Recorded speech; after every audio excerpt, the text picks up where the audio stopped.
The best place where you can learn Austrian economics in any educational setting, an organized way, is the Mises Summer University.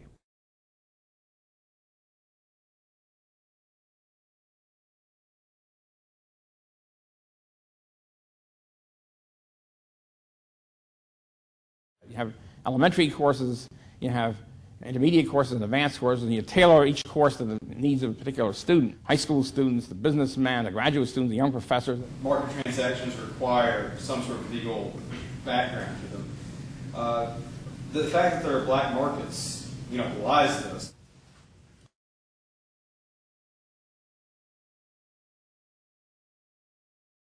The investors just guess it's wrong on a large scale. I mean, isn't that what the role of prices are in a market economy? It would be an Austrian explanation for that. And what is then the essence of Austrianism? It is the realism that distinguishes it. The theory itself is descriptive of reality at all instances.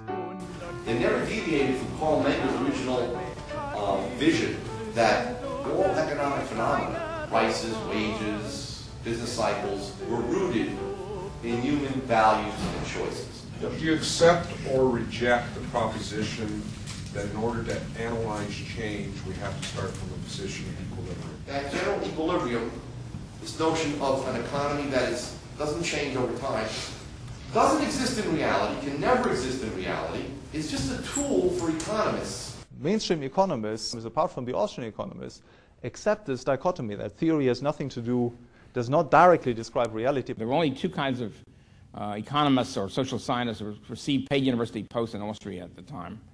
Either Marxists or fascists or corporatists. That's it. They were the only respectable. That was the wave of the future. And the laissez-faire was reactionary, Neanderthal, and part of the 19th century, which was being displaced by the great progressive new century, the 20th century. So here he was, but he refused to compromise one iota. In other words, he didn't bend with the wind, with intellectual winds, which all too often happens in the world, as we all know. There are very strong institutional incentives to maintain these errors in place, and we are fighting the good fight right now in a very hostile environment. We're spreading the message very successfully. The Austrian theory of the trade cycle is first and foremost a theory of the unsustainable boom, a theory of unsustainable policy-induced boom. The Austrian school in the 1920s predicting the Great Depression. Okay, von Mises made a prediction that even though the U.S. price level had not increased, there was no inflation in the 1920s, the Fed was pumping up the money supply to such an extent, or at such a rate, that it was keeping prices from naturally falling, okay, which would have been the case because of the improved technology and the saving investment. If investors can lose everything very quickly because of a monetary crash, they're less willing to invest in more risky schemes or in schemes at all. If the Federal Reserve expands the money supply, it sets the economy out on a growth path, but it can't be sustained. Of course, we did have a big boom in the United States in the stock market and in real estate in the 1920s. And the Austrians realized that and pointed out that there was eventually going to be a recession when the inflation of the money supply stopped. The only cause of inflation is an increase in the money supply, and there's a lot of reasons why the money supply has increased. You know, it used to be that the money supply was increased to finance government deficits, to fight wars. First was World War I, and of course most governments, when they get to a war, wars are very expensive. They want to hide from the public how expensive the wars actually are. So instead of raising taxes to pay for World War I, almost every belligerent country in 1914, every single country within 2 weeks of the declaration of war went off the gold standard. So that now they can just simply print up central bank notes and they will fall out of the country. They can simply inflate to pay for the war. And that's what happened.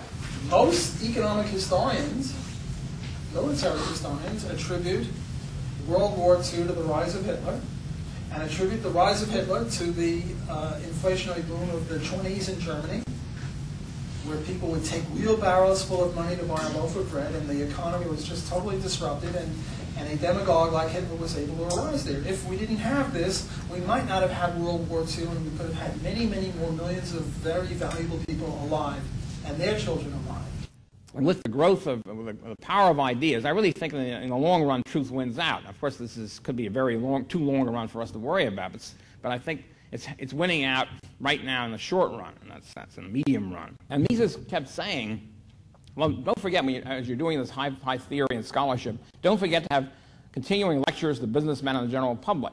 The point that Mises was really making was that since he believed that people do change history, that ideas do change history, that people are conscious actors, and their decisions really determine events, it's very important for everyone, philosophers and economists, it's important for everyone, all the general public, businessmen and the public, to understand the importance of the free market.